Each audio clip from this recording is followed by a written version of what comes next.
completely non-judgmental. I might think it's a sin for Flora to knowingly leave a tick on her dog's ear, but to me, ticks are perfectly bustable. Before Flora, I'd never met anybody who wouldn't smush a tick. From Flora's perspective, while she wouldn't want her dog to suffer, she wouldn't assume that the tick was making the dog suffer. According to Flora, it's wrong to judge a parasite for being a parasite, for doing the things that parasites do. The parasite's just trying to survive, as we're all just trying to survive. 2. Some people see cancer cells as invaders, as a kind of colonizing evil. Obviously, these people believe that cancer cells should be wiped out completely. Others see cancer cells as the deviant children of hard-working parent cells, and these people believe that cancer cells must be rehabilitated and tamed. A third group maintains that cancer cells are parasites. These folks don't actually believe cancer is bad in itself or bad for doing what cancer does. If you get a person with each of these 3 beliefs together in a room, you will be looking for the back door shortly, because the conversation will become intolerable. Each person's view will dictate the way she lives and behaves. So certainly she must invest completely in it. But here's the kicker. The same God in the cancer cell exists in the non-cancer cell. When the body decays, the God energy does not. So from a collective perspective, it doesn't make any difference how we categorize cancer, or whether, or how we treat it. 3. Sometimes, when you are being your biggest and best self, someone else will see you as the cancer, and you are the cancer, as far as that other person is concerned. So that's murder. As a writer, I know that sometimes I'm the cancer, but I have to be. It is my job. And ultimately, the stories that I believe in, the only ones worth telling, are the stories that we are all afraid of. The stories that show us humiliated and ashamed. The stories that deny easy answers and make us squirm. The untold story is the pimple right on the tip of your nose. It's the fart you can't hold back anymore. It's unruly and unwieldy and not politically correct or fragrant or popular, and it certainly isn't pretty. And it creates anxiety for everybody. But that discomfort becomes the mechanism for transcendence. If my imagination has been the product of my anxiety, it's also been the antidote to my anxiety. By saying what's forbidden, unconscious, shadowy, I free myself. It is always temporary, but it sure feels good while it lasts. And it's a good thing that there's a positive outcome, because I would be saying it anyway regardless. It's a lucky thing, though, that maybe on a good day, I offer somebody else a story that agitates them enough to forgive themselves or somebody else, to have compassion, even knowing that we are all rotten to the core. Thank you.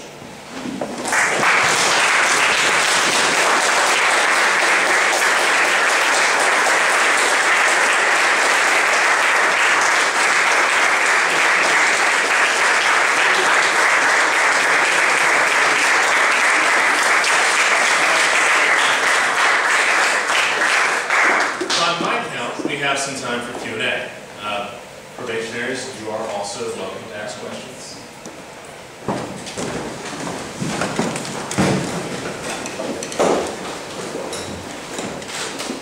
All right. Yes, ma'am. Thank you so much for speaking. It was really, really amazing. I'll think of a good word to describe it later. But I was just curious. I have not had the opportunity to take a lot of writing courses at the university. What kind of exercises, or do you suggest that your students do exercises to find the swamp, or like write? Yeah. Well, if you do your writing, you'll find your swamp. It just may mean you have to do a lot of it, you know, and you do it for a while, and sometimes you'll be insincere about it, and that's okay too. You have to be insincere sometimes to get to the sincere stuff. We do a lot of exercises. I teach classes where we do things like we work on using as many significant details as we can in a piece, or telling a story from one character's perspective and seeing how the story changes told from another perspective, or from one point of view it changes when it's told from another point of view.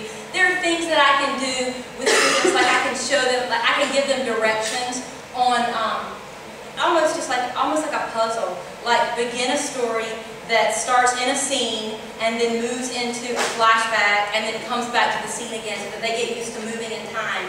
But the biggest thing that people who want to be writers need to do is read and ask questions about what they're reading.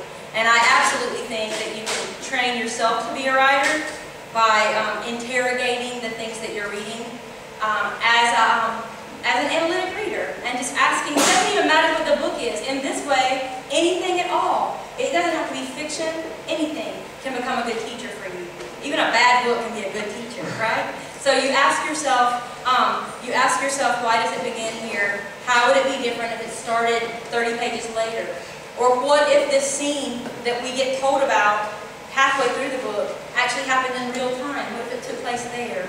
Or this chapter comes to an end, and why there and not at a different point? So those kinds of questions will make you conscious of the decisions that writers make. And then there's a lot of it that's just mimicry. Really, you can do just some of that. With my very earliest students, we sometimes will use, there's a lot of flash fiction that's popular these days, or sudden fiction. Stories that are 500 words or less, or 1,000 words or less. And I enjoy reading those, but I tend to find them not the greatest stories, but they're entertaining and they're quick and they're fun. And they're a good model sometimes for very early writers because they look like the size of an early story. And so if you look at something, some of them are very good. Tobias Wolff has one called Powder.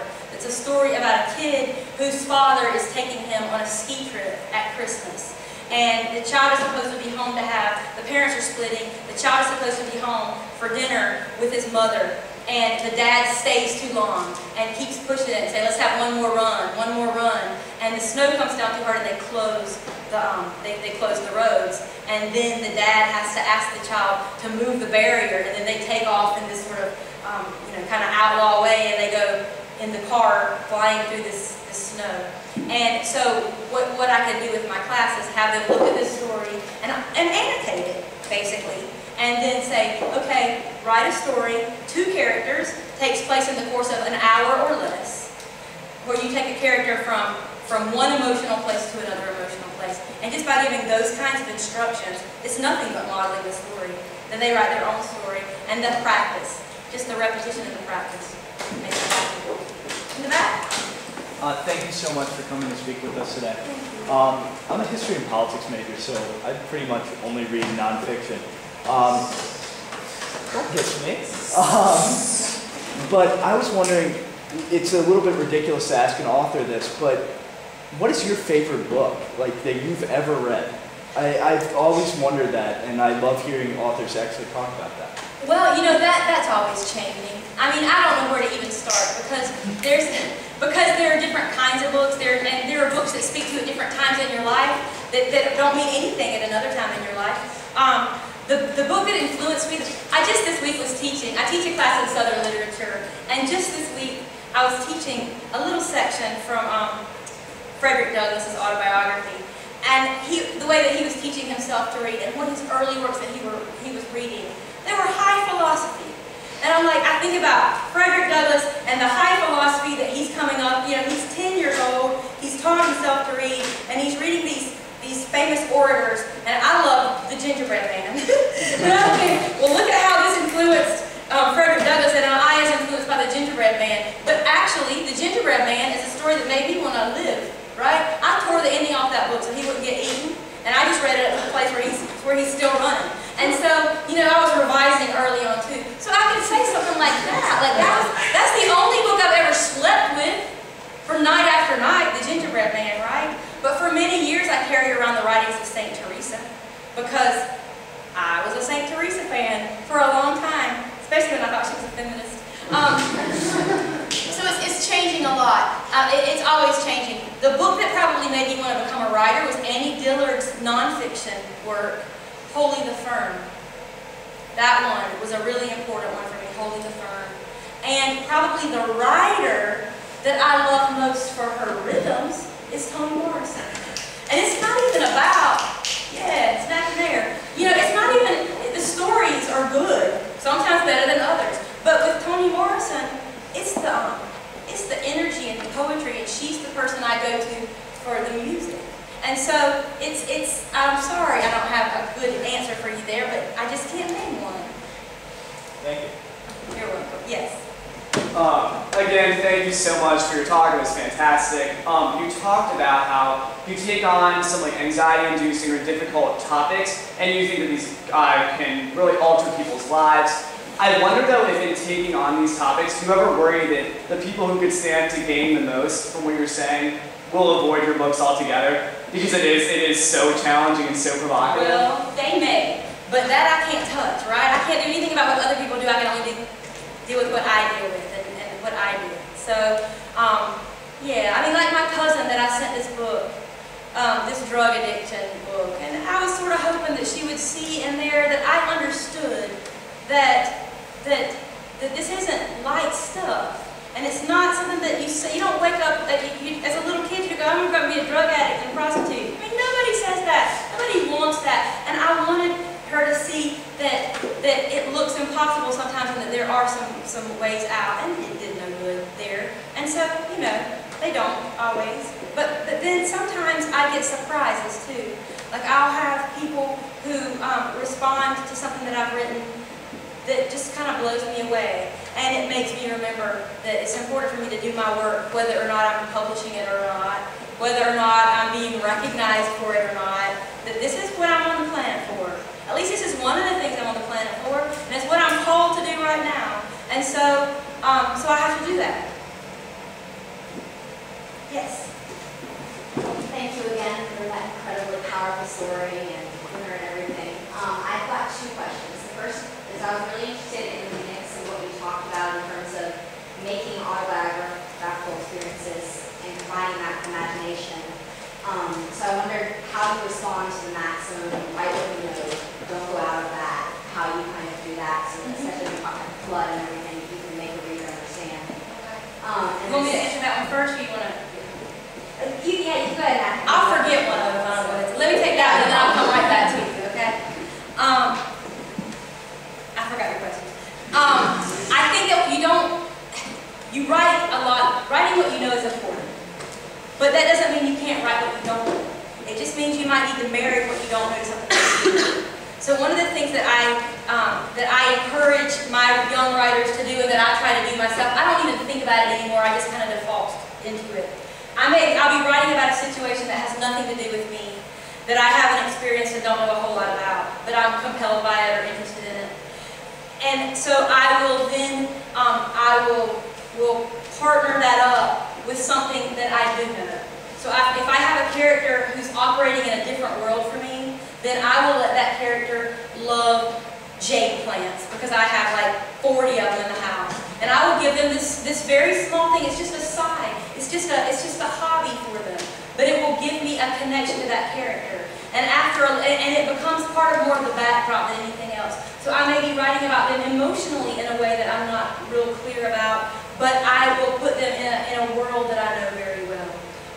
The other thing that you can do in terms of writing what you know is you can take what you know and move it to something that you know but not as well. So for example, it's very likely when you start writing that the landscapes that you write about are the landscapes that you grew up in or that you live in. And yet you've probably all been on a vacation somewhere or spent some time in a different kind of a world, or been to a camp, or been to a great-grandpa's house in Montana or whatever. You can take something that happened, in Central Virginia and move it out to Montana, and it becomes a different story because the landscape's going to change, because the things that the characters are going to be exposed to are going to change, those kinds of things. You can move in time a little bit. You can shift genders of your characters. So as soon as you do something like that, you can't just replace your he's with she's. Like it's not like that. You have to try to think like a character, like a different gender. And so the emotional piece will be true. Some of the characterization will be very different for you, and you will have to observe the world in a different way, and you'll bring that in. I usually tell students, it doesn't matter if it really happens. People are so defensive about what really happened and what really didn't happen. And it doesn't matter if it really happened. It matters if it's real on the page. If it doesn't, a lot of times if you say it really happened, then what happens, that becomes an excuse for drawing it in its fullness on the page for somebody who wasn't there. So that can be a danger zone. So you have to make it real on the page. And sometimes in doing that, you have to do research on the strangest things. Like, like how somebody walks, or how somebody behaves in a party, and you're eavesdropping on somebody who doesn't know it, and that's, just don't tell. But those are the kind of things that you can do. And yeah, my other question was, can you just talk about what the writing process is like for you personally. Kind of, do you have a particular time you sit down and write? Do you write chronologically? And what makes you decide you need to start a novel? It's not going anywhere. That kind of stuff. Right. Well, my writing process is different for every book. First of all, there are times when I have stories that come up and they have to happen. I have to find a way to write them. It's like I'm always behind. The novel's running ahead of me and I'm trying to keep up with it. Those are wonderful times. They don't happen as much as I would like. But that's a different sort of an experience. And that's the book that I was writing, I wrote going from 4 to 7 every morning because I was teaching full time. I didn't have time to be writing a novel, and yet the novel was there. It had to be delivered, right? There are other times when a novel is not as channeled. It doesn't feel channeled in the same way. It feels like a lot of hard work. And I don't write a whole lot when I'm teaching because it takes me a lot of time to prep my classes, and I have a lot of demands for my students and that kind of thing. And I love my teaching as much as I love my writing. And so during the regular school year, I am generally spending my time with my students. So my writing season runs from about the middle of May till the 1st of August. That sort of, and I'll still sneak in a little writing after the 1st of August, but I'm starting to transition and share that with the meetings and class preps and that kind of thing. And so during those summer days when I'm writing, I need to write every day a little bit at least, because I don't want to lose the energy. Once I get something up, it's like I need to keep it up in the air and move it along. But I'll write probably 4 or 5 days a week, 8-hour days. And then over the weekend, usually, I'll just put in an hour or two to keep it from becoming some kind of a monster while I'm away, or something that's really scary when I'm away. Whenever I go back to a book, when I'm writing, I'll write, say I write 5 pages in one book. Then the next day when I go in, I go back to those pages and I revise those 5 pages and I write forward. And I'll write 4 or 5 more pages. And then the next day I go back to page 1 and I'll revise 1 through 10 and I'll write to 15. And then I'll go back to 1 and 1 to 20, and then I'll get rid of 1 through 10 and do 10 to 25. You know, so that's sort of, it's this recursive kind of thing that goes like that. And in that way, the early parts of my books are revised a lot.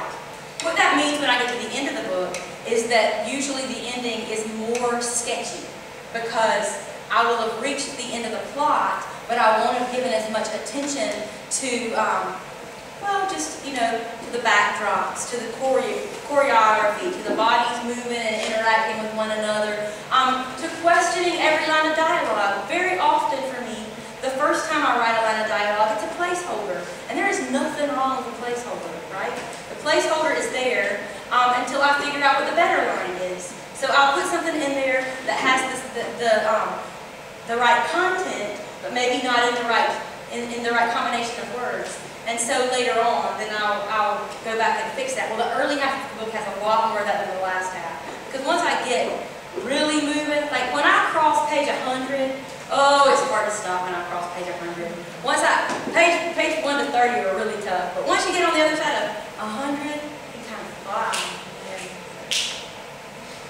One thing I want you to know, for any of you who have any aspirations for writing, this is a big deal. If I thought about writing a novel, I would not write a word because I would be intimidated by writing a novel. And the same thing that if you're a PhD student, the thought of a dissertation is terrifying. But the thought of writing 4 or 5 pages is nothing. And it's just a collection. It's just one thing leading to the next. And so you do it piecemeal, step by step, and then you've got, and it grows. So you got to work your head on that too when it gets to a big project. Did I hit on everything you wanted to know? Pretty much. Okay. I guess how do you, yeah, go ahead and get your else. Okay. Ask me again if somebody doesn't know. I'll come to you and then you, okay? Yes. I was curious, you mentioned that your previous literature included your early childhood experiences. Do you find that as your environment changes and within the academic environment, just your new environment, that your new literature is influenced by your sort of fears and hesitations within the new environment, or are they still influenced by the old environment? That's a great question. You know, I think that those things don't change so much. That what those early impressions just find new forms, right? As you get older. And so, I'm probably writing about the same things, but maybe in different ways, or I'm seeing them manifest in different ways. I don't find, here's the thing, I had kind of a terrifying childhood, and with parents who loved me very much, and I love very much, it was just a kind of a tricky childhood. And I think that those early pieces really kind of scarred me, and that's not bad. And that for a long time I thought it was bad. And now it feels like it's led me where I needed to go. Every step of it has led me where I needed to go. And I don't find the troubles in my adult life very interesting, right? They're not. Thank God. They're not very interesting. And so I tend to go, so the things that I don't really think I'm ever going to write a book about academia. Because it's not like, it's not where I go. I tend to go back. And I tend to, I see the things that get repeated, and I see the things that change. And I think I'm more aging into my old stuff than really exploring a whole lot of new stuff. And I also feel like when I'm done, I'll quit, right? When I don't have the urge to write anymore, I don't know if that'll happen, but when I don't have the urge to write anymore, it will be just fine with me to go kayaking. It is. I will do what's natural there. So, yes, ma'am. Thank you so much for speaking with us tonight. It was fascinating and moving. I was wondering, I've been instructed while writing not to worry about what you're going to think.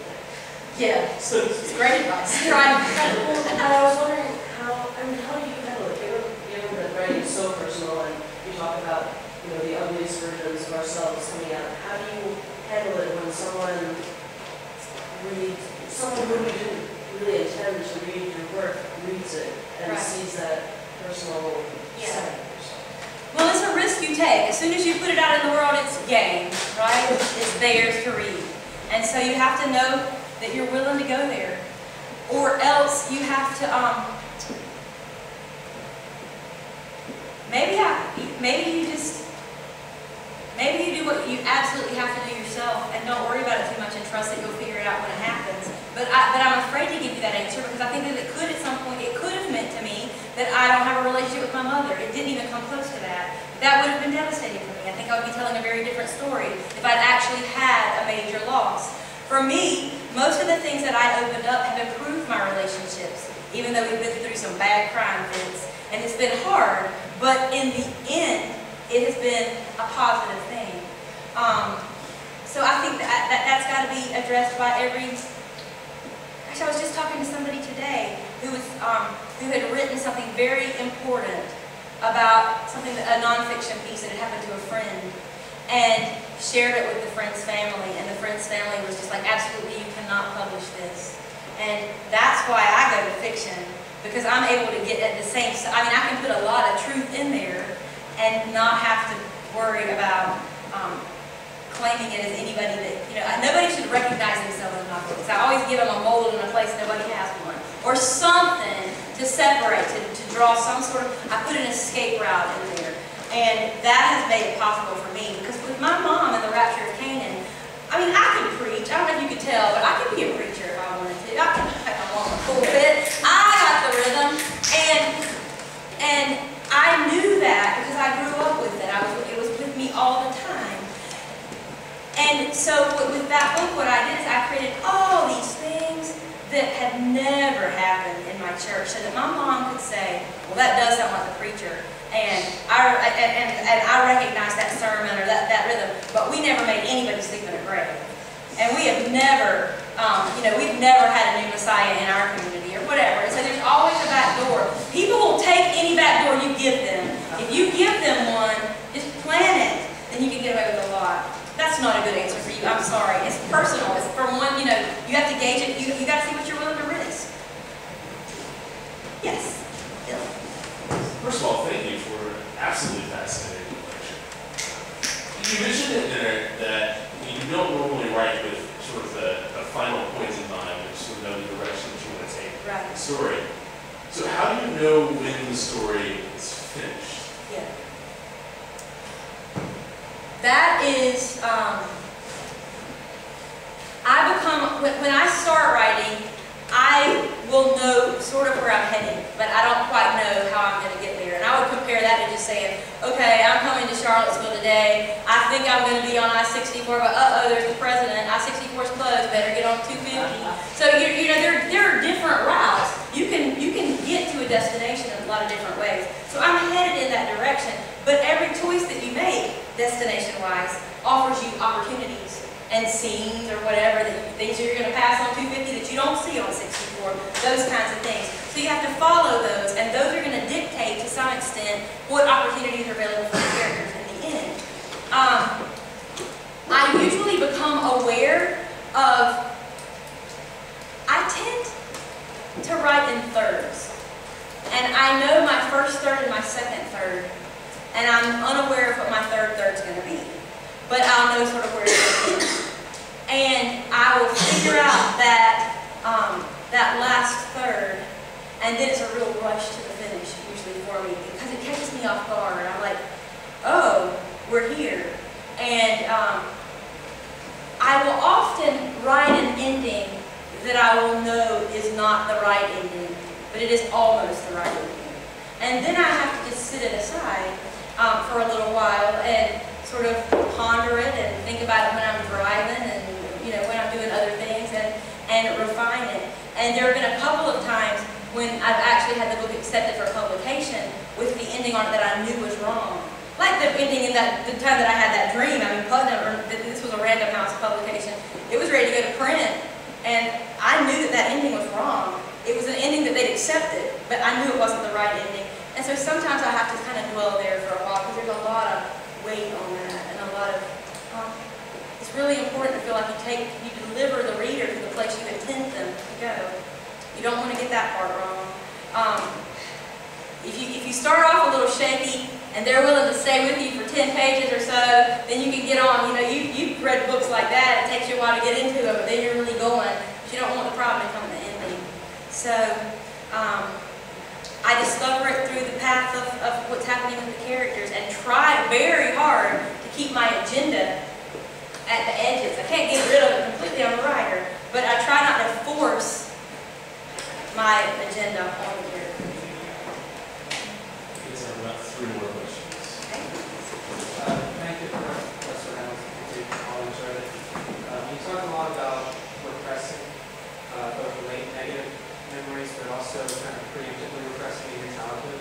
Would you say that defensive mechanism is also working in a way? Oh, that's a really good question. Yeah, I think so.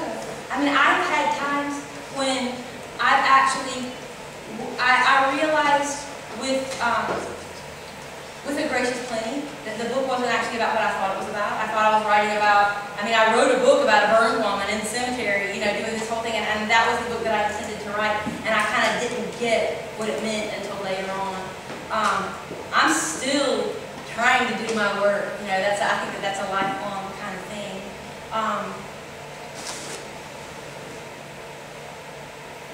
Yeah, I think that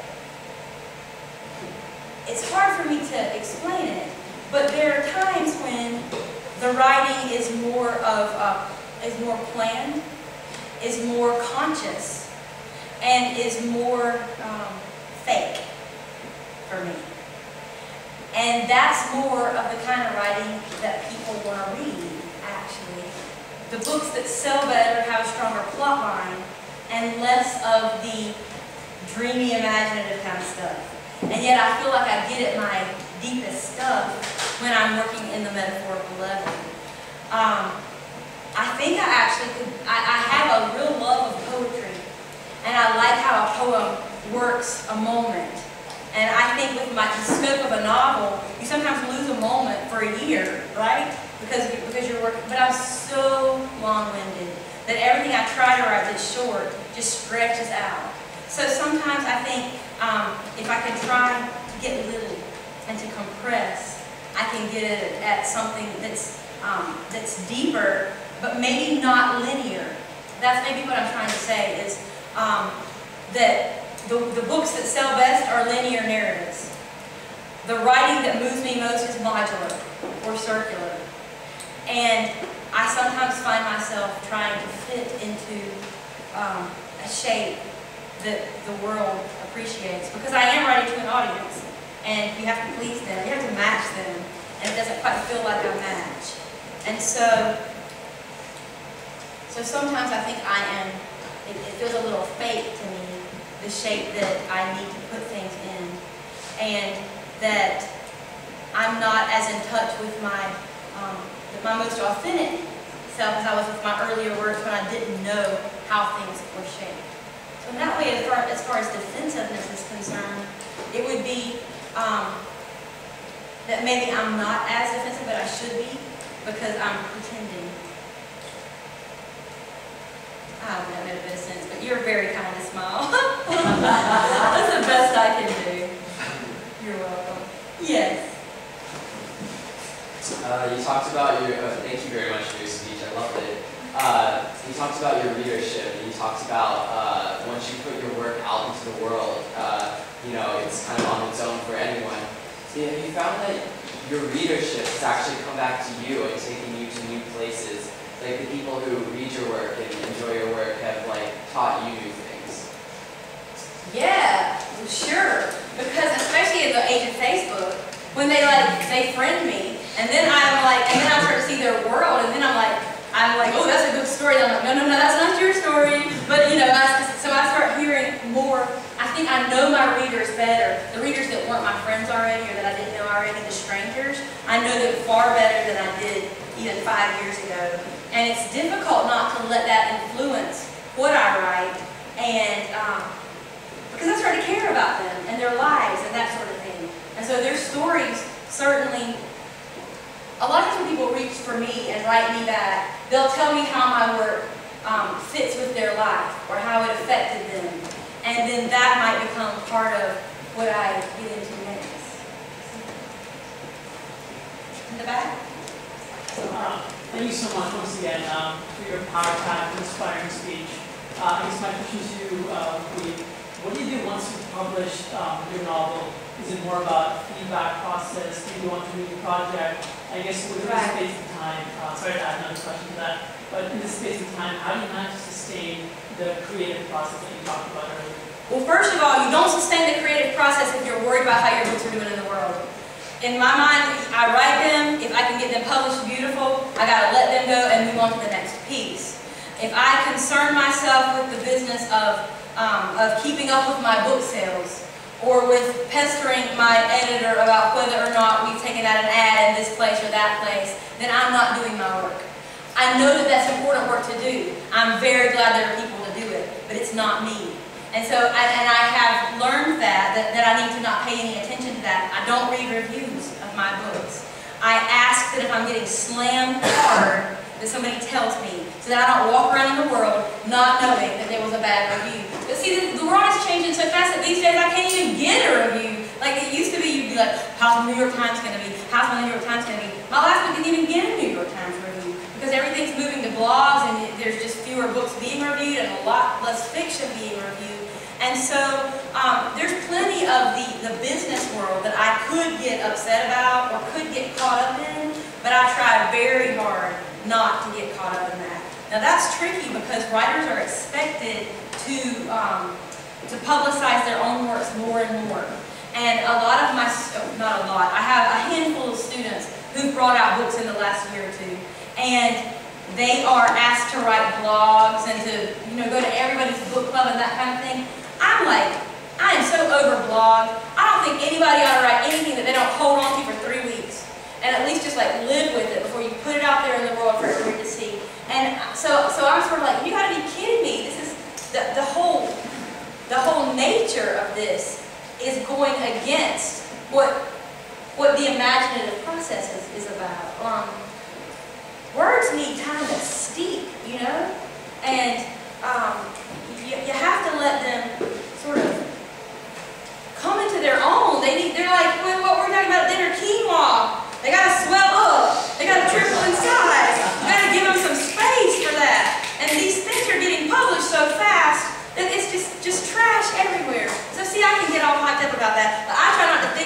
I don't blog, I don't intend to. I do very little self-promotion, and that may be to my detriment, but that's not how I'm going to spend my time. And if I get a free minute, I'm going to write a poem or a little tiny story and not, you know, do too much in the way of looking up my name on Google. I try not to do that much at all. Can I answer one more? Because he had his hand up. Okay, yes. Thank you so much for coming and being so honest with all of us today. One thing that struck me is you talking about your sister, how you both had like a different perception of your father. Right. And I know that's obviously a core of a lot of relationship conflict is the different perception of reality. Do you have any advice or what have you found most effective in trying to break through that barrier of understanding, you know, in your own life? Aging helps a lot. just aging, letting things just take their course and take their shape, and trying not to make any situation into more than it is, but just sort of letting it emerge and go along. My sister, I love her so much. She's such a little hard ass. Her politics are totally different from mine. Her belief, her way in the world is different from mine. She can make me cry in 30 seconds. She could walk right in this door and look at me and I would cry.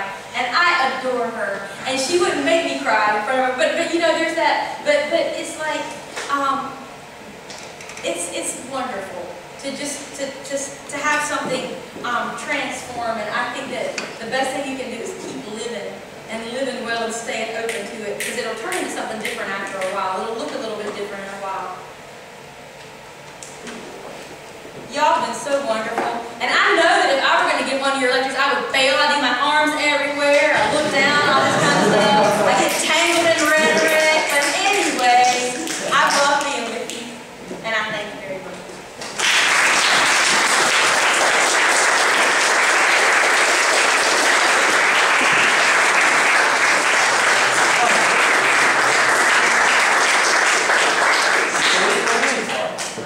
We have little gifts.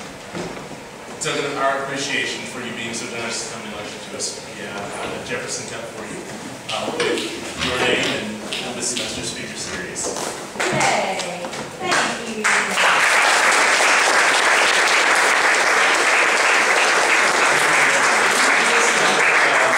Signing our roll, which I believe Mr. Banjo has.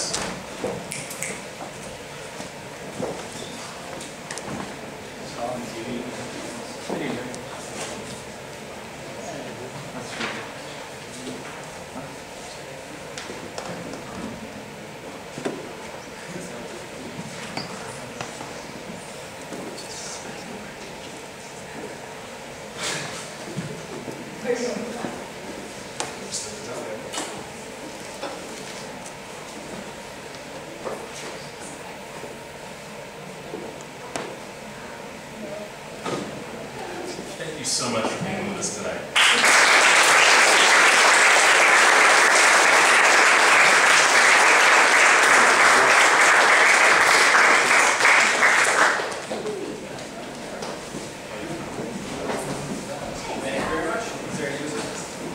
Motion for continuing recess. Second.